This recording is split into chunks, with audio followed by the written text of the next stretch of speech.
Seorang pria bernama Park Tae-jong, dia adalah kurir makanan.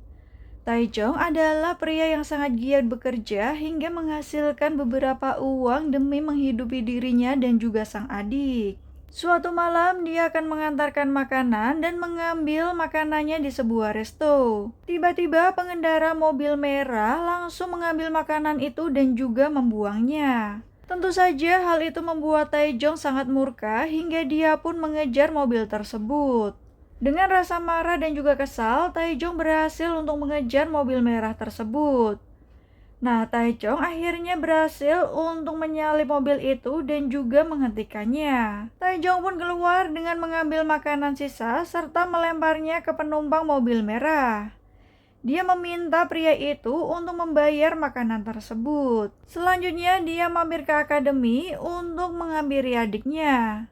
Mereka berdua kemudian menghabiskan waktu bersama serta berbincang-bincang mengenang ibunya yang sudah meninggal. Tae-jong sangat senang sekali merawat tanaman seperti sang ibu. Nah, dia juga meminta adiknya untuk belajar lebih keras. Tae-jin adalah anak yang pintar. Dia menerima sokongan uang dari Tae-jong dan juga sering melakukan live streaming tentang belajar. Tae-jong adalah pria pekerja keras. Dia merawat tanaman di rumahnya hingga membuatnya terlihat sangat indah. Nah, beberapa temannya juga membantu untuk merawat tanaman tersebut. Selain itu, Tae-jong juga mempunyai kekasih bernama Suji. Hubungan keduanya juga sangat harmonis, di mana keduanya terlihat memakai gelang couple. Sebelum pulang, ternyata Suji dan Tae-jong juga berciuman. Suji juga meminta Tae-jong untuk tidur bersama. Nah, keesokan harinya, Tae-jong terbangun dahulu serta membuatkan makanan untuk Suji. Dia juga membereskan beberapa sampah yang ada di rumah. Tae-jong memulai aktivitasnya dengan bekerja. Nah, dia terlihat mengantarkan makanan di sebuah apartemen. Saat turun dari tangga, Tae-jong melihat tanaman yang terlihat layu. Dia pun menyingkirkannya dan memberikan tips untuk pemilik tanaman tersebut. Ketika akan pulang, Tae-jong melihat nenek yang kesulitan untuk menggeret kopernya. Tak pikir panjang, Tae-jong pun membantu nenek tersebut. Kemudian dia mampir di minimarket untuk makan sejenak. Tiba-tiba suara handphone berbunyi dari arah belakang. Tae-jong langsung mengambil handphone itu dan mengangkat panggilan telepon tersebut. Pemilik handphone meminta Tae-jong untuk mengantarkan handphone tersebut dan dia akan memberikan imbalan. Tae-jong pun buru-buru pergi ke alamat yang diminta. Sesampainya di sana, pemilik handphone meminta Tae-jong untuk mengembalikan handphonenya di telepon darurat. Tae-jong pun perlahan mendekati kotak telepon darurat dan membukanya. Dia meletakkan handphone tersebut dan juga mengambil beberapa uang yang sudah disediakan. Saat akan pulang, tiba-tiba truk di belakangnya menyala dan juga pergi begitu saja. Nah, sesampainya di rumah, Tae-jong kemudian membuat peringatan untuk kematian ibunya. Tae-jong dan ibunya sama-sama hobi untuk merawat tanaman. Dari arah belakang, ternyata Tae-jin juga datang untuk melakukan penghormatan kepada sang ibu. Tae-jong dan Tae-jin adalah dua kakak beradik yang saling menyayangi. Selain itu, Tae-jin juga adalah orang yang sangat pintar. Nah, saat hujan tiba, terlihat Tae-jong mengambil satu pot bunga. Di saat dia akan mengambil foto dari bunga tersebut, tiba-tiba ada beberapa orang yang datang ke rumahnya. Nah, pintu dari rumah Tae-jong pun terbuka dan dia langsung ditangkap. Tae-jong langsung dibawa ke kantor polisi karena diduga dia adalah dalang dari pembunuhan seorang wanita. Beritanya pun menyebar dengan sangat luas hingga membuat Suji juga merasa sangat khawatir. Nah, saat di kantor polisi, Tae-jong bersikukuh bahwa dia tidak membunuh siapapun dan bukan dialah pelakunya. Namun detektif merasa bahwa dia mempunyai bukti yang sangat kuat kenapa Tae-jong bisa menjadi pelakunya. Kemudian beberapa polisi datang untuk menyuntikkan sesuatu. Nah, kini berita tentang kematian seorang wanita yang meninggal karena dibunuh pun semakin ramai. Teman-teman Tae-jong mengunjunginya di penjara. Mereka memberikan dukungan pada Taejong karena yakin bahwa Taejong bukanlah pelakunya. Selain itu, informasi pribadi Taejong pun sudah menyebar di internet. Hal itu menyebabkan rumah Taejong dicoret oleh beberapa orang. Nah, Taejong masih bersikeras bahwa dia bukanlah pelaku yang membunuh wanita tersebut. Taejong tidak terima dengan semua yang terjadi. Kini Suji akan menyewa pengacara untuk membela Taejong. Selain itu, teman-teman Taejong dan juga adiknya akan berusaha keras membuktikan bahwa Taejong bukanlah pelakunya. Keesokan harinya, Suji memberanikan diri untuk menemui Taejong di penjara. Nah, dari situ Taejong kemudian mengatakan bahwa dia tidak melakukan hal tersebut.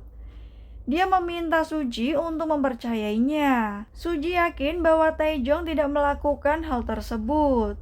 Kemudian Suji kembali berdiskusi dengan pengacaranya. Sang pengacara mengatakan bahwa dia harus memastikan waktu ketika wanita itu meninggal di manakah Taejong berada.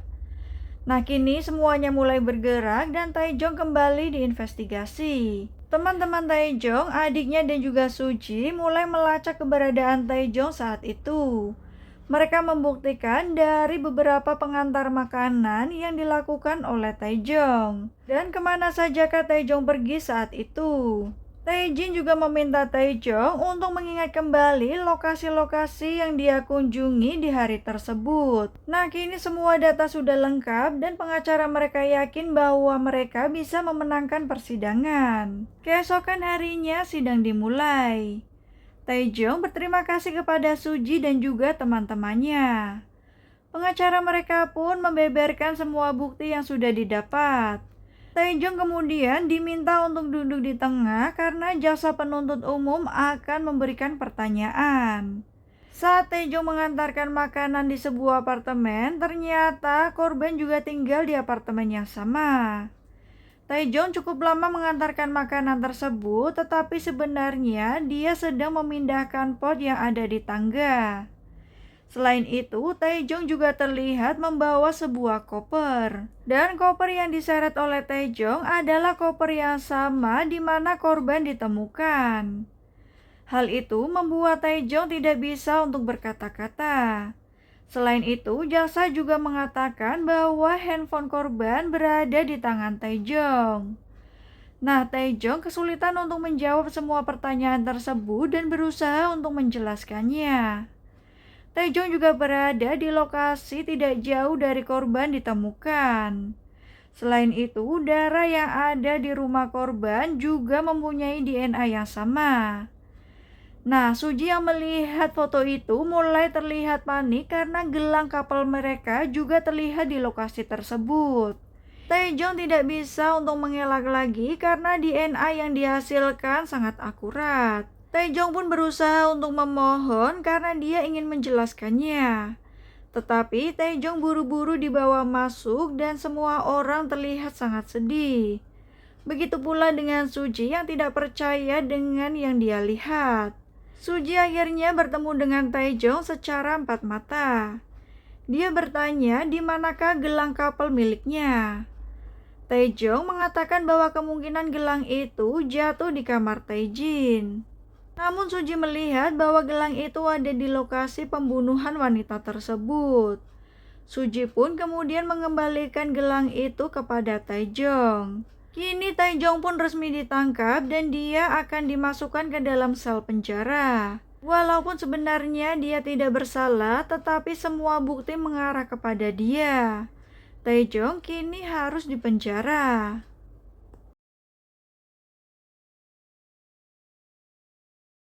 Setelah masuk ke dalam area penjara, akhirnya Taejong diminta untuk ganti baju.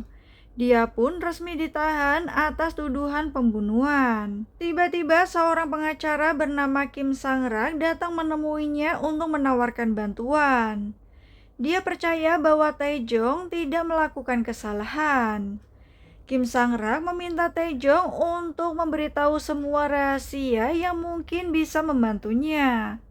termasuk dengan keluarganya yang saat ini. Taejong memberitahu bahwa kemungkinan gelangnya jatuh di kamar adiknya Taejin. Mendengar hal itu, Kim Sang-rak pun akan segera memastikannya. Kini, Park Taejong akhirnya masuk ke dalam sebuah sel. Tetapi dia dihadang oleh beberapa orang dan juga preman di dalam penjara. Taejong diminta untuk berlutut dan juga tidak melawan mereka. Taejong pun kemudian dihajar oleh sekelompok preman tersebut. Setelah sipir datang, akhirnya Taejong dibebaskan dan masuk ke dalam selnya. Nah, orang yang berada di sel yang sama juga menganiaya Taejong hingga membuat dia ketakutan. Keesokan harinya, Taejong kembali untuk bergabung dengan narapidana lain. Saat dia duduk untuk makan, ada dua narapidana yang memberitahunya bahwa preman tersebut bernama Yu Doksu. Dia juga membunuh sang adik dan juga memperkoasnya. Nah, kemudian Taejong dibawa ke suatu tempat dan ternyata dia hanya dijebak. Taejong kembali dipukul oleh preman-preman tersebut. Tiba-tiba Kim Sang-rak datang dan memberitahu bahwa adiknya Taejin mengakhiri hidupnya. Kini hidup Taejong semakin hancur karena sang adik sudah meninggal. Dia merasa bahwa hidupnya sudah tidak berarti lagi. Taejong pun berusaha untuk mengakhiri hidupnya, namun dia tiba-tiba teringat dengan sang adik. Taejin terlihat berteriak dan juga meminta Taejong untuk segera pergi. Akhirnya Taejong sadar dan dia berhasil diselamatkan. Saat itu ada narapidana lain bernama No Hyung-sik yang sangat berempati kepada Taejong. Dia juga merupakan pelayan dari gereja. Hyung-sik berusaha mendekati Taejong dan juga memberikan semangat untuknya. Selain itu, Hyung-sik juga memberikan beberapa motivasi apa yang bisa dilakukan Taejong untuk merubah hidupnya. Karena beberapa kali Taejong berusaha untuk mengakhiri hidupnya. Hyung-sik yang merasa kasihan kepada Taejong meminta dia untuk melakukan apa yang bisa membuatnya bertahan. Dia juga berusaha untuk menenangkan Taejong. Kini Taejong pun mulai merubah hidupnya dan juga menulis semua kegiatan yang akan dia lakukan. Selain itu, Taejong juga masih sering dipukul oleh kelompok Yu Doksu. Nah, Taejong juga menyalurkan hobinya dengan merawat tanaman. Taejong terus belajar di dalam penjara. Dia juga melatih fisiknya agar tahan banting ketika dihajar oleh kelompok Yu Doksu. Orang yang terus memberinya semangat dan juga motivasi adalah No Hyung-sik.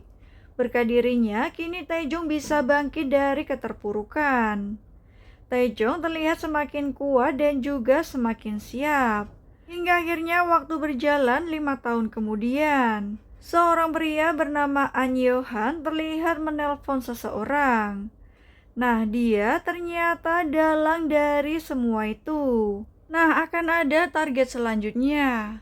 Sementara ketika Taejong sedang menanam beberapa tanaman, ternyata sipir dari penjara sangat menyukai Taejong. Sipir itu bernama Yang Chul-won, di mana dia juga sering meminta bantuan Taejong dalam merawat tanaman. Nah, dia juga mengakui keahlian Taejong dalam merawat tanaman-tanaman tersebut. Setelah sipir itu pergi, tak lama No Hyung-sik datang. Dia memberikan sepotong kue kepada Taejong karena ada yang ingin dia sampaikan. Ternyata hari itu adalah hari di mana Hyung-sik akhirnya akan bebas. Dia juga memberikan gelangnya kepada Taejong dan juga mengatakan bahwa dia akan mengelola toko servis elektronik. Tiba saatnya Hyung-sik akan keluar. Taejong juga masih penasaran kenapa Hyung-sik sangat baik kepadanya. Bagi Hyung-sik, dia hanya ingin melihat Taejong terus bertahan dan juga tetap hidup. Setelah Hyung-sik berjalan menjauh, Taejong berteriak memanggil namanya dan juga mengucapkan terima kasih atas segalanya. Hyung-sik pun akhirnya benar-benar pergi. Nah, keesokan harinya ketika Taejong sedang membaca Alkitab, tiba-tiba ada seorang pria baru yang masuk ke dalam penjara. Pria itu kemudian masuk ke dalam gereja. Dia juga membuat pengakuan di dalam sebuah ruangan. Kini Taejong yang berperan sebagai pelayan gereja memberikan Alkitab kepadanya. Namun pria itu tiba-tiba mengatakan bahwa dia tidak bersalah.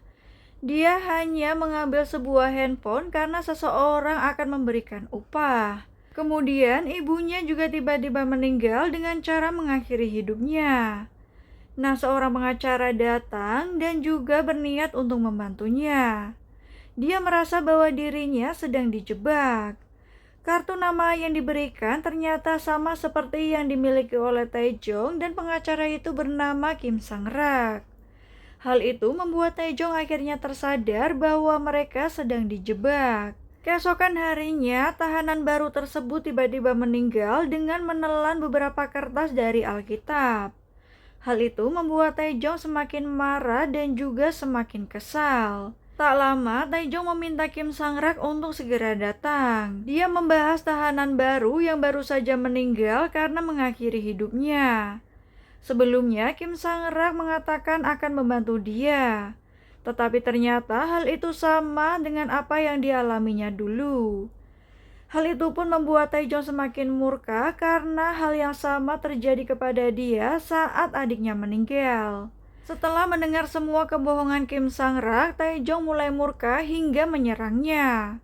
Para sipir pun datang dan berusaha untuk memisahkan mereka berdua. Ternyata benar gelang Taejong jatuh di kamar Taejin. Saat dia berusaha menghubungi Suci, tiba-tiba Kim Sang-rak datang dan juga membunuhnya. Saat Taejong mengatakan akan balas dendam, Kim Sang-rak justru meremehkannya karena saat ini Taejong berada di dalam penjara. Taejong pun bersumpah akan membalas semua perbuatan tersebut. Kim Sang-rak terlihat panik dengan menghubungi seseorang bahwa aksinya ketahuan. Taejong kemudian datang ke gereja dan mengembalikan Alkitab miliknya. Selain itu, Taejong juga terlihat mencabut sebuah paku yang menempel di kursi.